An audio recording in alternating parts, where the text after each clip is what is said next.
Bom dia, boa tarde, boa noite. Sejam todos muito bem-vindos ao canal Marqueteando. Hoje a gente conversa com uma pessoa muito legal que eu tive o prazer de conhecer numa disciplina como aluno especial dentro da EASP. Era uma disciplina de empreendedorismo com o professor Thales Andreazzi, que é o professor de empreendedorismo lá da EASP. E aí, esse meu colega que eu vou apresentar para vocês agora. Ele acabou se tornando um amigo da vida, mas enfim, ele estava fazendo doutorado na ESP e ele foi fazer essa disciplina como um aluno especial também. Ítalo Taumaturgo. O Ítalo, ele é doutor em administração pela FEA USP, é professor do curso de tecnologia em logística na Universidade de Pernambuco, onde ele ministra aulas nas cadeiras de empreendedorismo e marketing.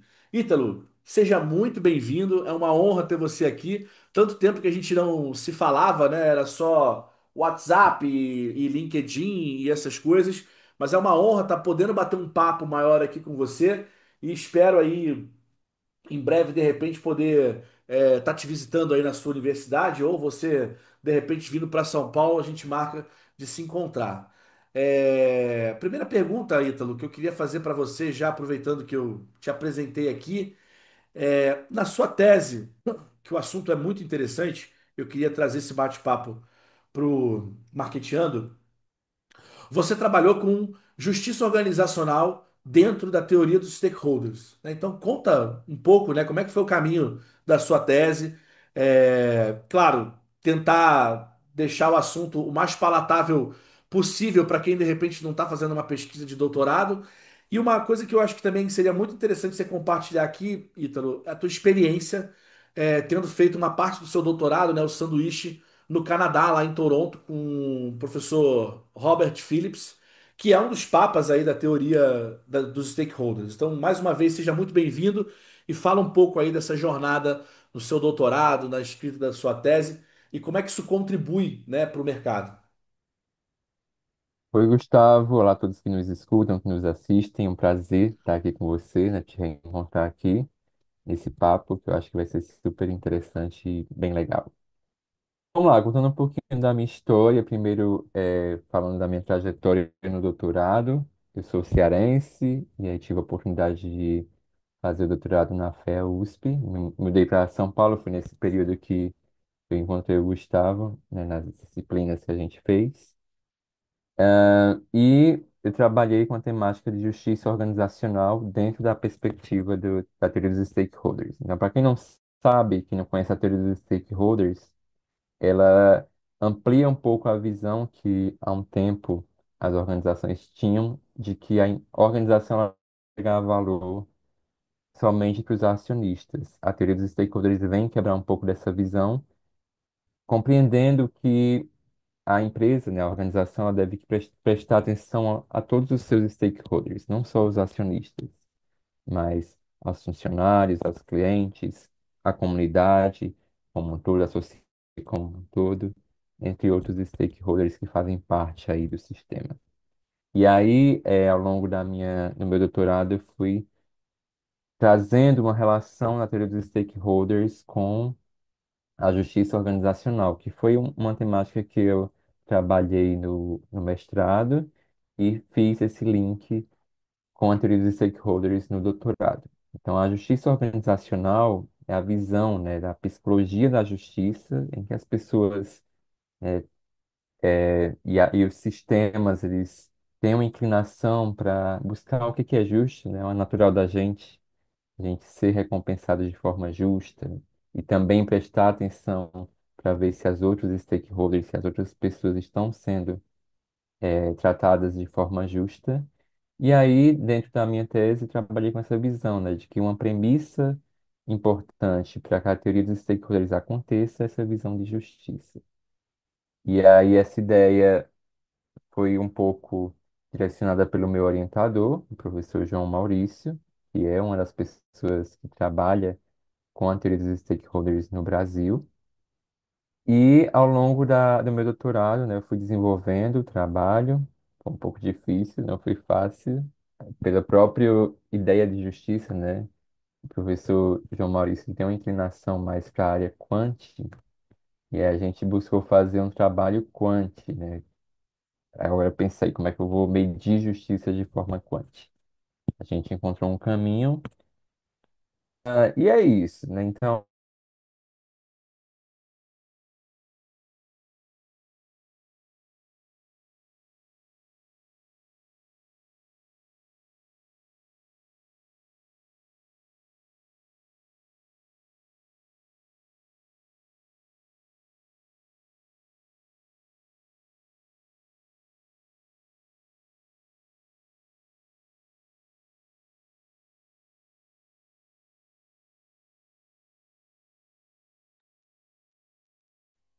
Ítalo,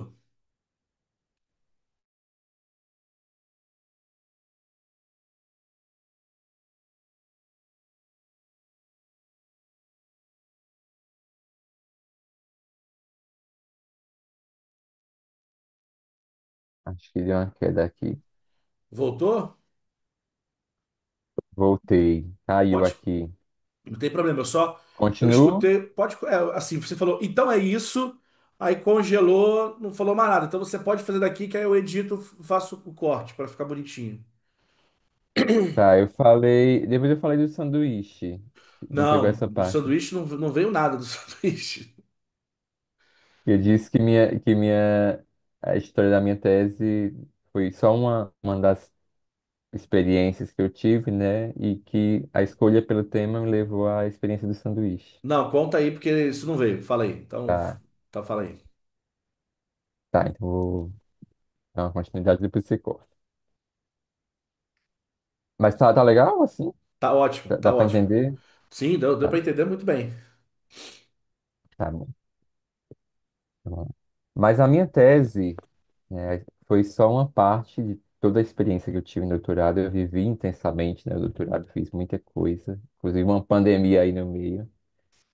Mas a escolha pelo tema de trabalhar com justiça organizacional me levou a ter uma das experiências mais interessantes que eu já tive, que foi o doutorado sanduíche. Eu entrei no doutorado com essa pretensão, e aí, junto com o meu orientador, né, a gente buscou possibilidades para fazer, né, uma parte da pesquisa para que eu tivesse essa experiência internacional e que viesse a contribuir com a minha pesquisa. E eu tive a oportunidade de trabalhar com o professor Phillips, que é um dos principais nomes da teoria dos stakeholders. E aí eu tive a oportunidade de ir até o Canadá, passei 6 meses lá, foi uma experiência bem difícil, mas muito rica. E o que é engraçado, eu vou fazer uma pausa para falar isso, porque eu jamais imaginava trabalhar com Phillips, porque eu achava, eu tinha aquela ideia, ele é um grande nome, vai receber um aluno lá do Brasil que não, né, nem não publicou tanto, não... Mas foi ao contrário, né? O meu orientador, ele disse, assim, o não a gente já tem. E aí ele pegou, me mandou um e-mail. Eu lembro que a gente tinha um prazo super curto para fazer isso, para fechar o professor que poderia me supervisionar lá fora. E aí ele mandou um e-mail, acho que numa sexta-feira, fazendo a proposta ao professor Felipe de me receber, e na segunda-feira o professor me retornou dizendo que aceitava e que poderia ir lá para o Canadá, que ele iria me acolher. Então, eu falo isso nessa situação para dizer que vocês acreditem, né? Quem tem esse interesse, o não a gente já tem. Vamos atrás do sim. E aí eu tive a possibilidade, né, a oportunidade de fazer o sanduíche em Toronto, no Canadá, na York University. Eu tive dificuldades com o inglês, eu sempre era um entrave, né? Mas fui na cara e na coragem. Os 2 primeiros meses lá, passei 6 meses, os 2 primeiros meses foi muito difícil, porque, imagina aí, uma das minhas primeiras experiências no exterior, né? Uma língua diferente, pessoas diferentes. Tive dificuldade de encontrar lugar para morar. tive problemas, a viagem foi bem conturbada, então tive problemas no voo, era um voo muito longo, perdi minha mala. Tudo que tinha para dar errado, deu errado nesse período. Levei um golpe, inclusive. Então o Você início foi bem levou, desculpa te interromper, traumático. você levou golpe de aluguel? Não, durante a viagem foi uma viagem muito longa, então eu fiz 3 paradas e no México Putz. eu peguei um táxi e aí era uma conexão, eu tinha pouquíssimo tempo para fazer essa conexão. E aí no México eu fiquei sem internet e peguei um táxi, o táxi com um valor no meu cartão altíssimo. Foi bem É, traumático aí. eu lá no Canadá eu levei um golpe, foi um golpe de aluguel. Eu tava morando ali na College Street, que é a rua ali que dá acesso à Universidade de Toronto. É, Aham. você deve ter conhecido ali a Universidade de Toronto e Sim. a College é ali onde é o Little Italy, né? O bairro italiano Uhum. ali. Eu tava morando ali num apartamentinho pequenininho, mas ele ficava na College e tinha muitos estudantes ali, né? Estudando. E eu tava morando ali no apartamento, cara, e aí eu peguei um telefone que ficava na. Isso é muito comum lá, tá? Era um telefone que ficava na caixinha lá de tipo de correio, alguma coisa assim do edifício. E aí eu mandei um e-mail pro cara, mandei uma Uhum. mensagem pro cara, falou, Nick, eu quero pagar o aluguel. E aí tipo, a pessoa falou assim, não, calma aí, eu tô indo, não sei o que, espera, bababá. Ó, vou mandar minha esposa, ela vai te encontrar na Starbucks. E, cara, eu já tava há um ano no Canadá, uns 8 meses, sei lá, um negócio assim. Eu já tava, tipo, racional canadense. Então, assim, porra, tô num país onde Aham. essas coisas não acontecem. E aí, cara, fui na Starbucks, encontrei a mulher, paguei a mulher me deu um recibo e ela foi embora. E eu voltei pra casa feliz. Aí Nunca chegou, mais cara, apareceu. chegou uns 2 dias depois, ela mandou, o Nick bateu na porta, falou, eu vim cobrar aluguel. Eu falei, ué, mas eu te paguei. Eu falei assim, como assim você me pagou? Eu falei, paguei pra sua esposa. Mandei mensagem pra você. Aí, cara, ele falou assim: não, você não mandou mensagem pra mim. Como você mandou mensagem pra minha esposa? Minha esposa não recebe aluguel. Aí ele começou a falar, cara, eu fui ficando nervoso e tal. Aí eu mostrei o celular pra ele, falei assim: ó, tá aqui, ó, toda a conversa. Eu falei, eu vi o telefone ali. Aí ele falou assim: aquele não é meu telefone. Quando ele falou ele não, aquele não é meu telefone, eu falei, putz, fui Caramba. roubado. Fui roubado. Mas desculpa, termina aí, foi só um. Só para se você Não, ser mas tem solidário com muito. você, porque assim, acontece bastante. Depois que eu fui contar para as Sim, pessoas, aham. eu fui na delegacia, tipo, e o cara falou assim, ó, isso acontece com bastante frequência, assim, porque Sim, eles percebem que é uma possibilidade deles pegarem dinheiro de quem tá ali, e, tipo, o próprio canadense não tem essa rotina de vida. Então, nós que somos estudantes, que estamos ali fazendo ou intercâmbio ou alguma coisa, eles percebem essa oportunidade e aí, cara, às vezes é uma pessoa. é, tipo, gente mal intencionada tem no mundo inteiro, né? Acho que no final do dia a sim, reflexão aham. que fica é essa, né? Não é porque você tá no Canadá que não vai ter o cara também malandro que vai querer, enfim, levar uma grana tua. Mas continua aí, então, desculpa. Não, mas esse tipo de golpe, inclusive quando eu estava procurando apartamento, várias pessoas, né, dizendo que tinha que fazer um pagamento de reserva. Sim. Então, e nos grupos a gente discutia muito essa possibilidade de golpe. Mas enfim, no começo lá foi bem difícil, né? Por toda essa situação da viagem mesmo, da novidade, né? De ainda ter um pouco de dificuldade com a fala, mas eu acho que depois dos 2 meses em que eu estava lá, que eu consegui realmente me estabelecer, eu consegui aproveitar mais. Então, eu consegui um apartamento depois desses 2 meses perto da universidade. Eu estava na universidade todos os dias, né? Comecei a me engajar melhor, ter mais um pouco mais de tranquilidade nas reuniões com o meu orientador de lá, com o professor Phillips. Então, dos 4 meses restantes, foi muito rica a experiência e ajudou muito, principalmente a melhorar a língua e também a compreender que a gente pode dar a nossa contribuição em termos de pesquisa, né? Não preciso ser o bam, bam, bam, né? Mas Acho que cada um consegue dar sua contribuição naquilo que consegue. E Hum. aí, durante esse período em que eu estive no Canadá, eu fui coletando os meus dados, como eu falei no início, era uma pesquisa quantitativa que relacionava a justiça organizacional, né, na teoria dos stakeholders. E eu voltei, e aí quando eu voltei e fui processar os dados, nisso eu já estava com um prazo aí curto para terminar o doutorado, meus dados não deram certo.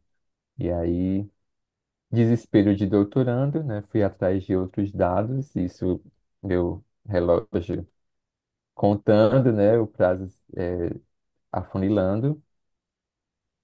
E aí depois a gente conseguiu, né, trabalhar com a base de dados e conseguimos alguns resultados. E aí você me perguntou sobre a parte da minha tese, né? Quais as contribuições práticas que a minha pesquisa traz.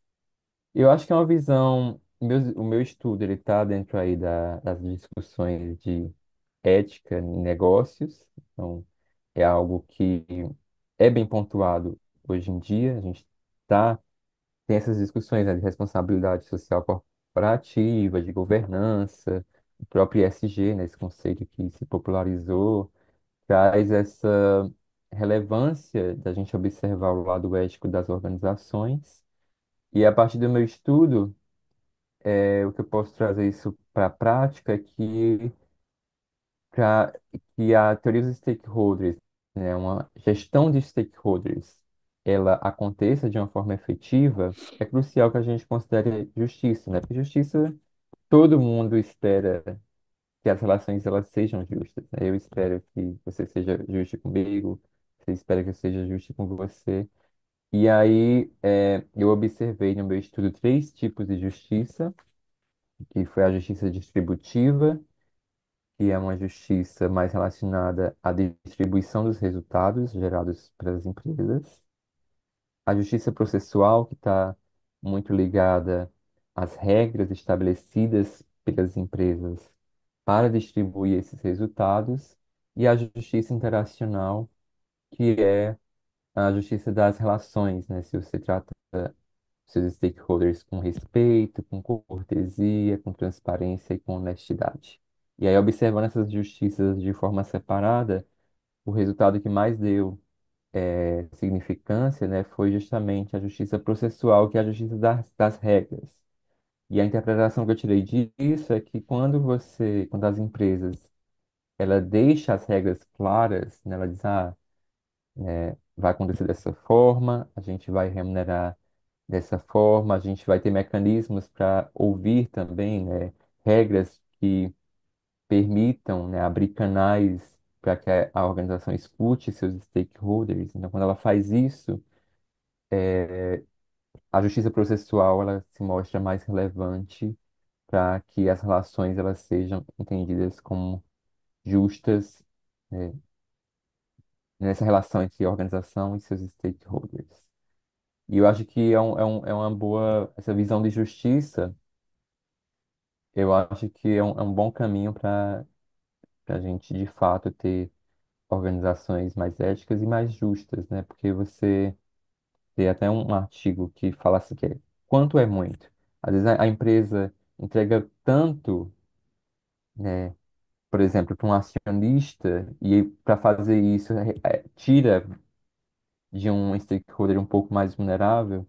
E de repente, nessa relação, né, que você busca ouvir as pessoas, ouvir seus stakeholders, ela pode chegar ao acionista, olha, eu posso tirar um pouquinho de você, mas eu vou entregar a esse outro stakeholder.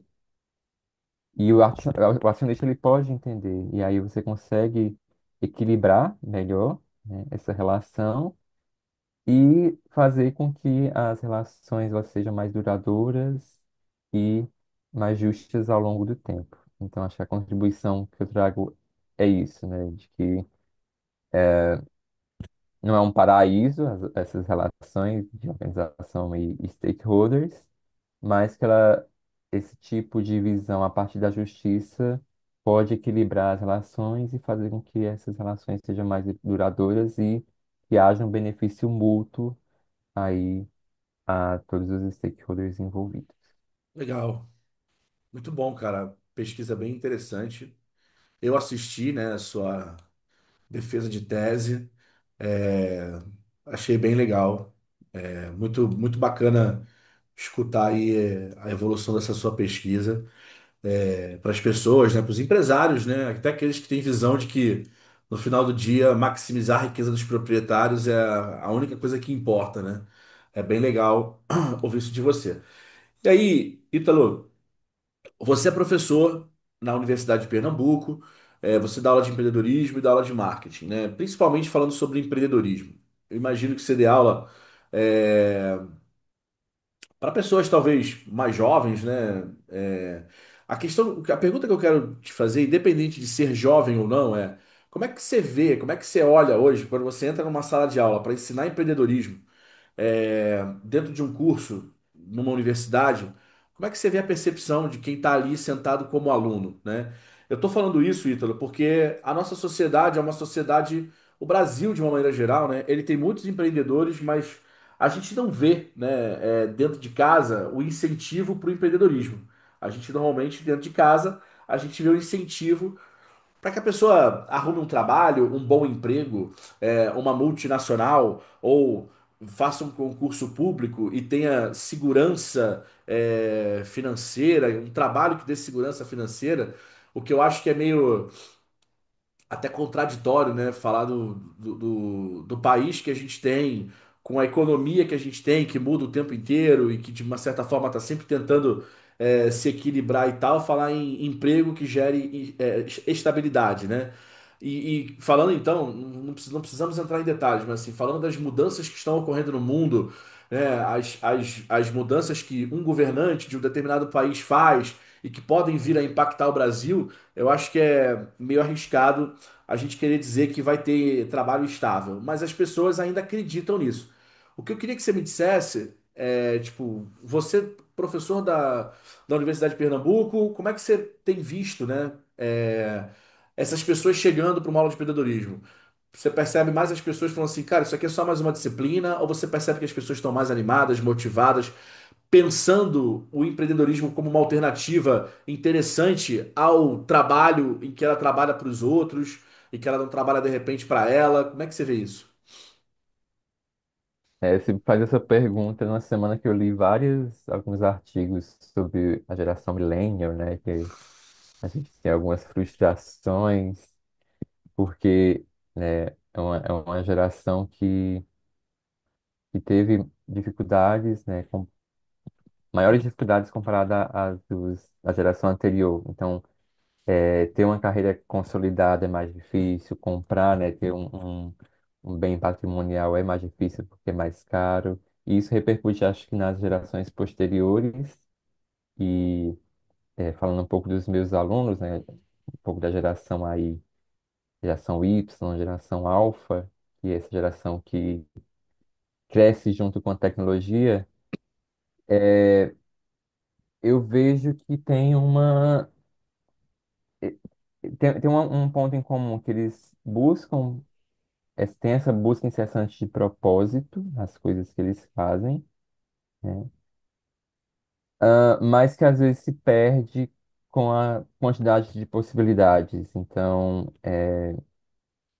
eles veem vários caminhos possíveis. Hoje tem muito esse discurso, né, de que você quer, você consegue, é o discurso da meritocracia, mas que isso acaba se perdendo na visão deles, porque é tanta possibilidade, né? Tanta coisa que eles acabam não direcionando para onde vai.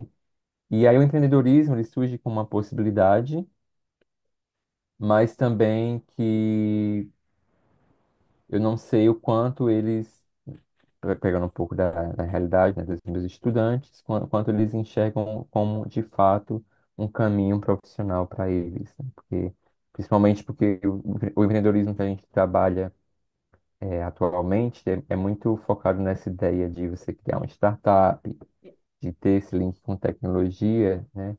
Empreendedorismo na prática não se limita só a isso. E às vezes Perfeito. quando eu trago uma visão de, vamos criar uma startup, vamos criar um novo unicórnio aqui. é fora do campo de visão deles e eles acabam não enxergando aquilo como um caminho possível. Então, uma das coisas que eu fiz para os meus estudantes na disciplina que eu dei recentemente, que terminou esse mês, inclusive, foi desconstruir um pouco esse conceito de que empreendedorismo é só eu colocar uma startup de sucesso e alavancar e fazer com que ela ganhe milhões e milhões, e conseguir escalar. E eu trouxe, não, você pode ser que você, sei lá, faça um negócio aqui mais simples, mas que você consiga ter uma renda a partir daquilo e você consegue também chegar a um propósito. Então, eu tentei desconstruir essa visão com eles e também trazer, de fato, o empreendedorismo como um caminho, de repente, de carreira para eles. Então, eu vi que no início eles acho que entraram na disciplina tendo essa visão de que é só mais uma disciplina. E a gente foi trabalhando, né, de uma forma muito prática ao longo da disciplina. Foi bem interessante essa experiência que eu tive recentemente. E isso acho que foi empolgando eles, justamente à medida que eles foram enxergando o propósito naquilo que eles estavam fazendo. Então, o envolvimento e o desenvolvimento, né, dos que a gente chama de soft skills, né, que é o além da teoria, também trabalhar a parte emocional dos alunos, trabalhar as habilidades de comunicação, de interação entre eles. É isso, né? Eu acho que você adaptar o conteúdo e a proposta, no meu caso, fazendo essa disciplina de empreendedorismo, para a realidade deles também. E é isso, a gente criaram negócios super legais, negócios que muitos deles não eram negócios, né, de tecnologia super avançada e mirabolante, mas que eram adaptados à realidade dele e alguns assim, até manifestaram uma vontade de repente continuar, né, com a ideia que eles tiveram ao longo da disciplina.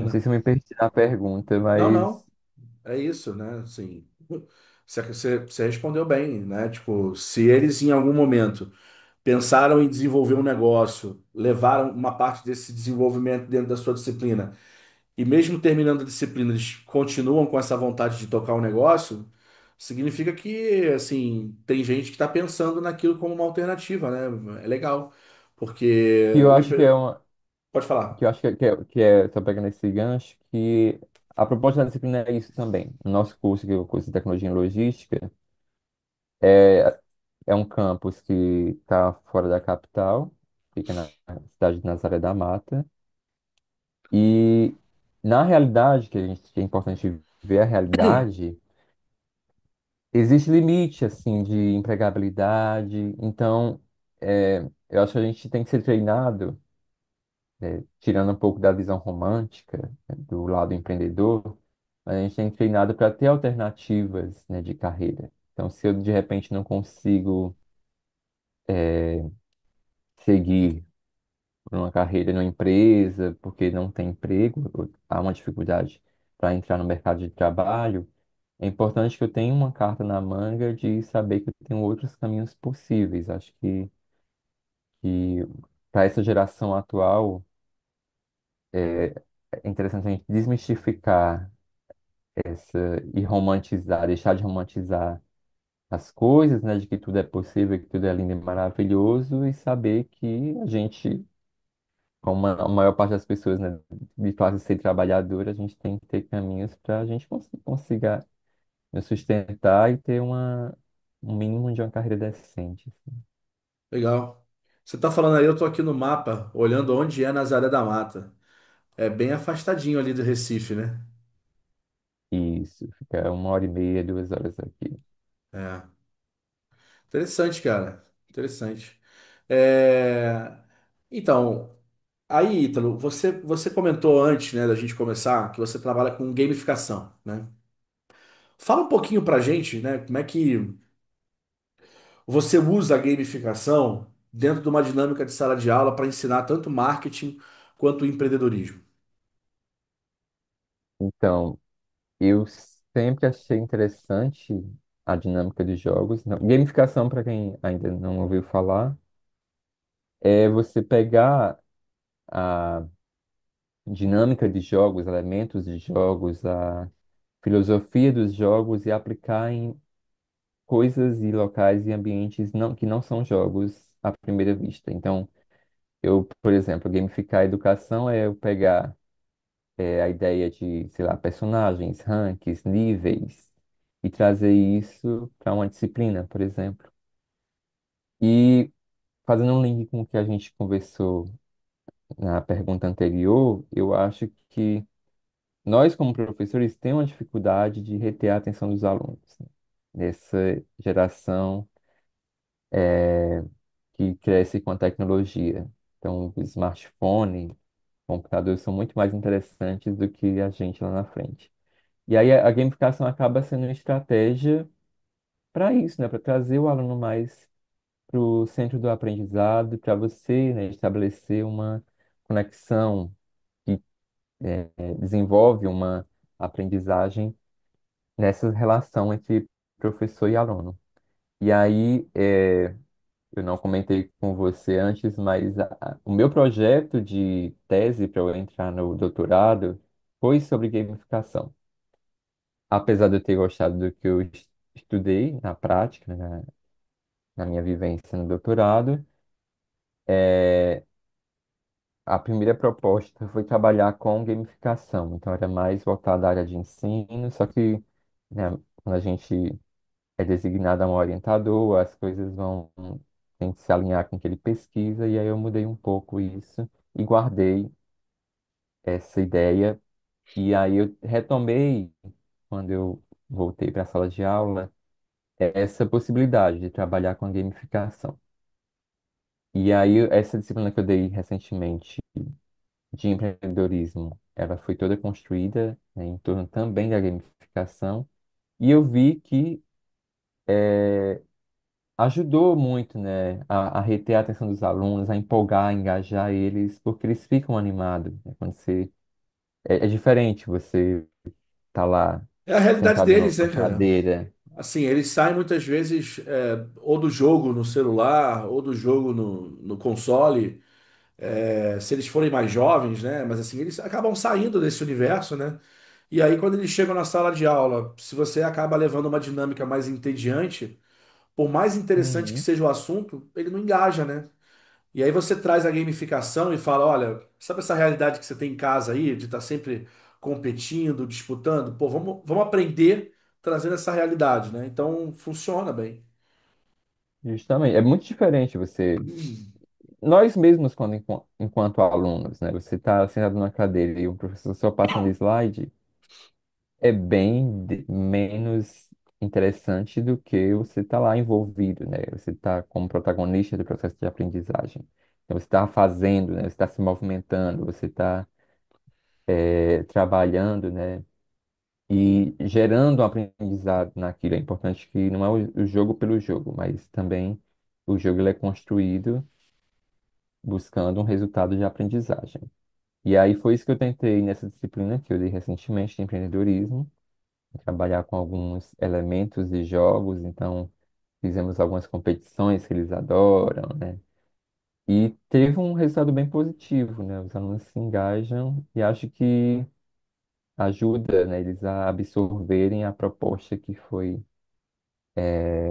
colocada ali na disciplina. Legal. Sobre a gamificação não ter sido seu tema de doutorado, fica aí então a possibilidade para um pós-doc, né? Já É, quem pensa aí, sabe? já pensa aí num pós-doc para você trabalhar de repente com gamificação. E para fechar aí, Ítalo, é, a gente está encerrando aqui o podcast, mas eu queria falar com você. A última pergunta que eu vou te fazer é: como é que você vê, né, quais os pontos positivos e quais os pontos negativos é, da inteligência artificial está tomando conta aí do mercado, está cada vez mais no nosso dia a dia? como é que você vê, né, o mercado? É, eu lembro quando os computadores surgiram, né? Tipo, foi uma grande revolução, né? Caramba, computador, a era da computação, vai todo mundo usar computador, vai todo mundo trabalhar com computador e tal. E hoje em dia o computador é um device que faz parte do nosso dia a dia e perdeu esse hype, né? Mas a inteligência artificial agora é o que está surfando isso aí.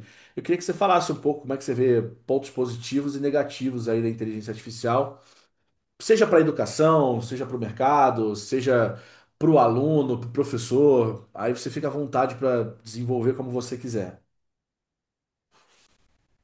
Olha, acho que é uma realidade, então não tem para onde fugir, já é parte da nossa sociedade, né? A inteligência artificial. Eu acho que ela tem que ser usada para fazer coisas que nós não gostamos de fazer. Então, para facilitar o nosso dia a dia. O que eu coloco em questão, e aí eu estava lendo um pouco sobre isso e ouvindo alguns vídeos sobre isso, é que a gente não consegue, por exemplo, eu enquanto professor, ainda a gente não consegue identificar se o aluno está usando, por exemplo, a IA para em prol da aprendizagem dele, ou se ele usa só, sei lá, para entregar um trabalho e marcar o check lá no trabalho como entregue e aquilo não, de fato, o transformou. Então a gente acha que não tem hoje em dia mecanismos de que a gente consegue avaliar isso e ser justo, né? Porque de repente eu recebo, sei lá, dois trabalhos de dois alunos diferentes, um que usou IA só por usar, só para entregar o trabalho, e outro que realmente usou a IA para aprender, para debater com a própria IA e para aprender, né? A gente entende que aprender é quando você passa de um estágio inferior e através da discussão, do conhecimento de um assunto, passa para um estágio superior de conhecimento. Então, acho que um pouco da IA nesse processo é essa dificuldade da gente conseguir ser, compreender como de fato o aluno utilizou e ser justo até mesmo, né? Como é que eu consigo avaliar dois alunos, né, que usaram a IA, mas eu não consigo ter mecanismo suficiente para entender a forma como eles utilizaram. Então, é uma realidade da nossa sociedade, só que a gente, eu entro nessa dualidade, né, de eu não consigo ter mecanismos suficientes para avaliar se o aluno a utilizou da melhor forma, né. Por um outro lado, eu, enquanto docente, eu acho que me ajuda muito. Então, por exemplo, ontem eu estava brincando de fazer um aplicativo para usar nas minhas aulas. Então, com a ajuda da IA, coisa que se eu fosse depender de linguagem de programação, e isso demoraria muito tempo. Não, eu fiz um prompt, né, criei uma ferramenta, né, ainda é muito simples, mas que se mostrou interessante, assim, de uma possibilidade de utilizar nas minhas aulas. Então, enquanto docente, isso me ajuda a proporcionar aos alunos experiências diferentes, né? A facilitar um trabalho, por exemplo, relatórios, coisas que é a parte mais chata do meu trabalho. Então, me ajuda muito. Então, a IA, eu acho que a melhor forma de da gente utilizar é para acelerar, né, as coisas e para que ela faça o trabalho chato que a gente antes fazia quase que manualmente. Mas tem essa discussão, né? Por exemplo, no processo avaliativo, eu não consigo talvez ter mecanismos suficientes para eu ser justo e avaliar se o estudante usou da melhor forma. Eu não consigo também, às vezes, reconhecer se o estudante está utilizando a ferramenta para evoluir em termos de aprendizado. Então, acho que tem muita discussão sobre isso, vai ter ainda, e eu espero que a gente evolua para uma consciência de sociedade mesmo, né? De que eu vi um vídeo, o cara falando sobre esse assunto e dizer, eu posso, por exemplo, enquanto aluno, usar a IA para fazer um trabalho e entregar ao professor, mas em termos de aprendizagem, eu vou estar mentindo para mim mesmo, né? Porque eu não aprendi naquilo. Então, Perfeito. acho que o ideal era a gente evoluir para uma consciência geral de que é a ferramenta, né? A IA está para nos ajudar e facilitar a nossa vida, não para nos enganar. Exatamente. Muito bom, cara. Foi muito bom falar com você, Ítalo. Foi uma honra ter você aqui, trocar uma ideia sobre tantos assuntos, né? Obrigado pela sua participação, pelo seu tempo.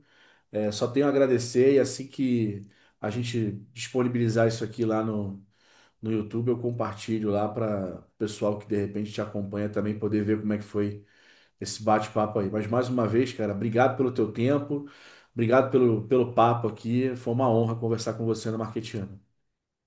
Muito obrigado, Gustavo. Obrigado às pessoas que nos escutam. Espero ter contribuído pelo menos um pouquinho. Não sou um expert nesses assuntos que a gente discutiu, mas acho que um pouco da minha vivência, da minha história, as pessoas podem se identificar. Um abraço a todos e obrigado, Gustavo. Valeu.